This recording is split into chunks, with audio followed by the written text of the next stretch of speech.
I'm pleased to be joined today by George Ygarza, who's received an honourable mention in the BISA Colonial, Postcolonial, Decolonial Working Group Early Career Prize 2023.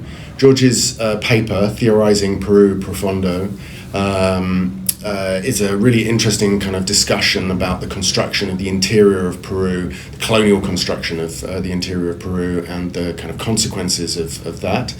George is a Mellon postdoctoral fellow at the University of Pennsylvania, and his overall research is about the state, resistance, through a kind of colonial, post-colonial lens. And it's a real pleasure to kind of talk to George about his paper today. So what I want to start by asking is, how did you come to the research work? How did you kind of find the research question? What was it that interested you about this case and the sort of the interior of Peru? Yeah, thank you for the question, Martin. I'm happy to be here and discuss the paper. So I first became interested in the paper through my work as a scholar activist and my early work as an environmental activist and human rights advocate in the States as well as in Latin America. I became interested in the constants that were found throughout the state historical processes that we see emerge and surface in the present. And so one of the things that I kept coming back to was how the state, or became interested in, is how the state makes sense of the others in marginalized communities and how that informs legitimized forms of violence. And in Latin America, and particularly in Peru and the Andean countries, I found a very specific constant, and that was the mining process and the associated violence through it. And so I became interested in looking at how mining created meanings in the state and mining constructed different subjectivities, and how that carried on into processes of violence, both explicit open violence and slow forms of violence on the territories and on the territories of the body as well. And so I started examining mining within that context and looked at the colonial period and how it comes to inform contemporary processes. Yeah, no, that's really interesting. Can you tell us a little bit about the sort of main argument of the paper? What is it that you look at, and what are the kind of conclusions you come to? Right.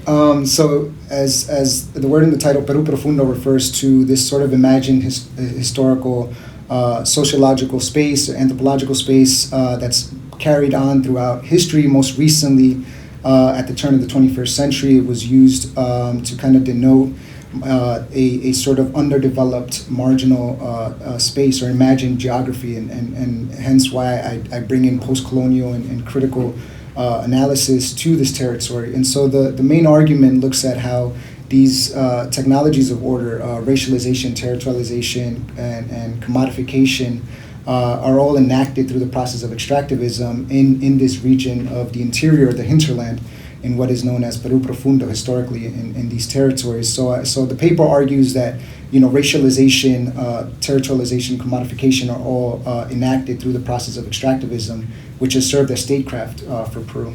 Yeah.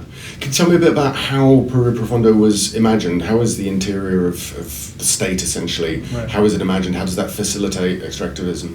Yeah, so the paper argues that the process of imagining the interior is immutable from its colonial sort of imagined geographies. And the process of extractivism is what makes the state. It racialized Andean peoples into Indios or Indians. It re-territorialized these territories into urbanized spaces and more civilized spaces.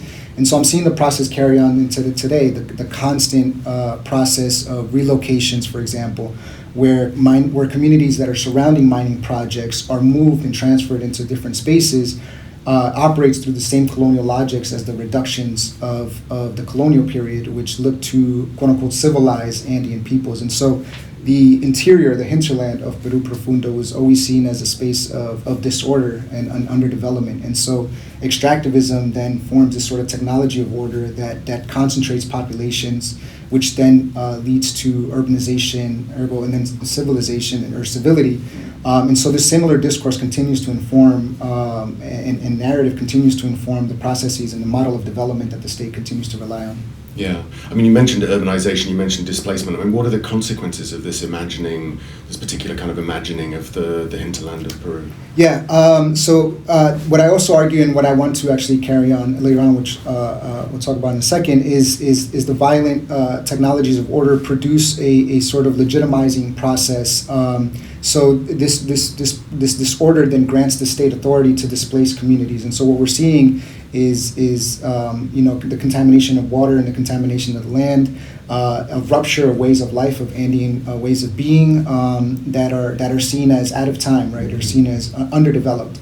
And so in order to be developed, they have to be concentrated into urbanized spaces, which then produces a civilized or more a community or population that the state then is able to recognize, right? And so this leads into very violent processes which have led to direct confrontations with the state, but also violence in everyday life for a lot of these Andean communities, suffering from environmental health impacts, ruptures in social ways of being, and so it's quite detrimental, and it leads to generational trauma and violence. Yeah, no, and I think the paper does a really good job of showing how this kind of discursive imagining has very real consequences in terms of displacement and racialization, and I like the way you put it, as kind of disruption of ways of life. Yeah, it's really clear from the paper. Okay, so tell me, so you're going on to University of Pennsylvania to postdoctoral. What's the next kind of research you're doing? Yeah, so whereas in the paper I looked at state processes and how the state legitimizes violence through these discourses and these meta-geographies, my work kind of moving from here is going to look at the underside of that and looking at how communities negotiate with the state and how they've been reacting and responding to this sort of violence.